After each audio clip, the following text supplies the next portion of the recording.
Super fresh at hot off the press. Artista update para sa inyong mga beshi.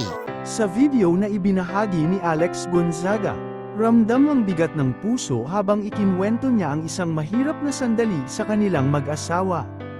Muli na namang hindi natuloy ang kanilang ikatlong pagbubuntis. At sa gitna ng katahimikan at sakit, biglang dumating si Uncle Jojo sa kanilang kondo, walang pabi. Dala lang ang pag-aalala at pagmamahal. Pero sa halip na siya ang magbigay ng lakas, siya pa ang naunang nadurog. Umiiyak siya sa tabi nila. Hindi mapigil ang emosyon. Sabi nga ni Alex habang naiiyak, "This was Uncle when he found out our third pregnancy wasn't pushing through. He showed up at our condo unannounced to comfort us, but he ended up being the one we had to comfort." Sa kanyang caption, muling pinili ni Alex ang pananampalataya kaysa sa panghihina. "Lord, parang di na po kaya ni Uncle ang isa pang sakit. Kaya yung next ituloy-tuloy na natin ha.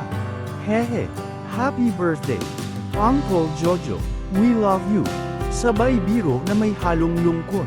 Sa kabila ng ilang ulit na pag-asa at pagkabigo, hindi pa rin nila binibitawan ang panalangin. Tahimik ang paghihirap nila ni Mikey.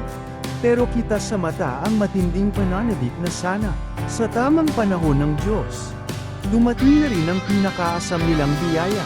Sa ngayon, ang pagmamahalan at suporta ng pamilya, gaya ni Uncle Jojo, ang nagsisilbing lakas sa gitna ng paulit-ulit na sakit.